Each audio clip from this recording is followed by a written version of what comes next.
जय माता दी दोस्तों, अगर आप इस चैनल पर नए हैं तो चैनल को सब्सक्राइब जरूर करें। वीडियो पसंद आए तो वीडियो को लाइक शेयर जरूर करें। हिंदू पंचांग के अनुसार 3 अक्टूबर से शारदीय नवरात्रि आरंभ हो रही है। इस दौरान अगले 10 दिनों तक नवरात्रि का पर्व देश भर में धूमधाम से मनाया जाएगा। आश्विन मास के शुक्ल पक्ष की प्रतिपदा तिथि के साथ शारदीय नवरात्रि आरंभ हो जाएगी। इस दौरान मां दुर्गा के 9 स्वरूपों की विधिवत पूजा करने के साथ साथ कलश स्थापना की जाएगी। इसके साथ ही अखंड ज्योत जलाई जाएगी।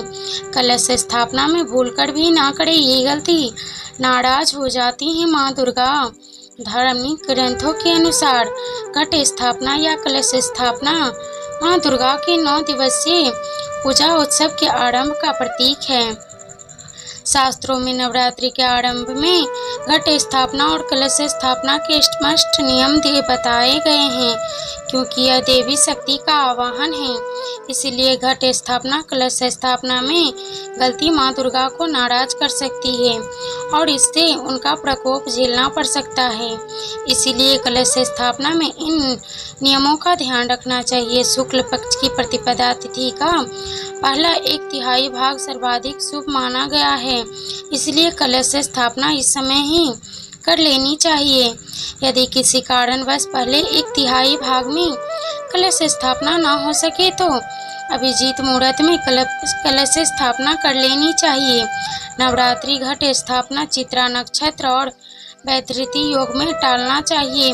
हालांकि शास्त्रों में इन योगों में घट स्थापना को वर्जित नहीं किया गया है। मध्वा से पूर्वा प्रतिपदा के समय घट स्थापना पूर्वा पूजा कर लेनी चाहिए। शास्त्रों के अनुसार सूर्योदय के बाद 16 घटी के भीतर कलश स्थापना हो जानी चाहिए। मध्व काल के बाद रात्रि में कलश स्थापना किसी भी सूरत में ना करें। धार्मिक ग्रंथों के अनुसार घट स्थापना और कलश स्थापना में अंतर है। कलश तांबे का होता है और घट में मिट्टी का होता है। पहले जानिए घट स्थापना के नियम और इससे कौन सी गलती नहीं करनी चाहिए। घट स्थापना मिट्टी का घड़ा लें और नवरात्रि के पहले दिन शुभ मुहूर्त में ईशान कोण में स्वच्छ स्थान पर पूजा के नियमों का पालन करते हुए स्थापित करें। जहां घट स्थापित करना है वहां एक पाट रखें और उस पर साफ लाल कपड़ा बिछाएं। फिर उस पर घट स्थापित करें। घट पर रोली या चंदन से स्वास्तिक बनाएं। घट के गर्दन में मौली बांधें। घट में पहले थोड़ी सी मिट्टी डालें और फिर जौ डालें। फिर एक परत मिट्टी की बिछा दें। एक बार मिट्टी जौ डालें, फिर से मिट्टी परत बिछाएं। अब इस पर जल का छिड़काव करें। इस तरह ऊपर तक पात्र को मिट्टी से भर दें। अब इस पात्र को स्थापित करें, पूजा करें। घट में गंदी मिट्टी और गंदे पानी का प्रयोग ना करें। घट को एक बार स्थापित करने के बाद उसे 9 दिनों तक हिलाएं नहीं। गलत दिशा में घट स्थापित ना करें। जहां घट स्थापित कर रहे हैं वह स्थान और आसपास का स्थान स्वच्छ होना चाहिए। शौचालय या बाथरूम के आसपास घट स्थापना नहीं होना चाहिए। घट को अपवित्र हाथों से नहीं छूना चाहिए। घट स्थापित करने के बाद घट को सूना नहीं छोड़ना चाहिए। घट की नियमित रूप से पूजा अर्चना करते रहें। घट किसी भी रूप में खंडित होना नहीं चाहिए। नवरात्रि के बाद घट के ज्वारों को विधिवत नदी में प्रवाहित करें।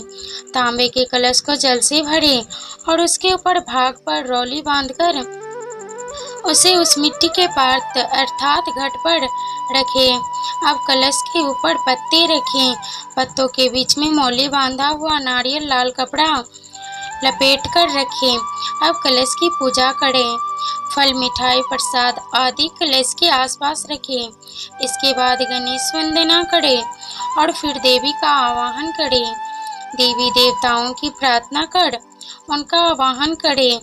हे समस्त देवी देवता, आप सभी 9 दिनों के लिए कृपया कलश में विराजमान हों। आवाहन करने के ये मानते हैं कि सभी देवतागण कलश में विराजमान हैं। कलश की पूजा करें। कलश को टीका करें, अक्षत लगाएं, फूल माला अर्पित करें, इत्र अर्पित करें। नवेद यानी फल मिठाई आदि अर्पित करें। कलश को शुद्ध हाथों और स्नान करने के बाद ही छुएं। इसके अलावा घट स्थापना की सावधानियों का भी पालन करें और उसके लिए होने वाली गलतियों को भी ध्यान दें। कैसी लगी आपको यह जानकारी? हमें कमेंट करके ज़रूर बताएं। वीडियो को लास्ट तक देखने के लिए आप लोगों का धन्यवाद।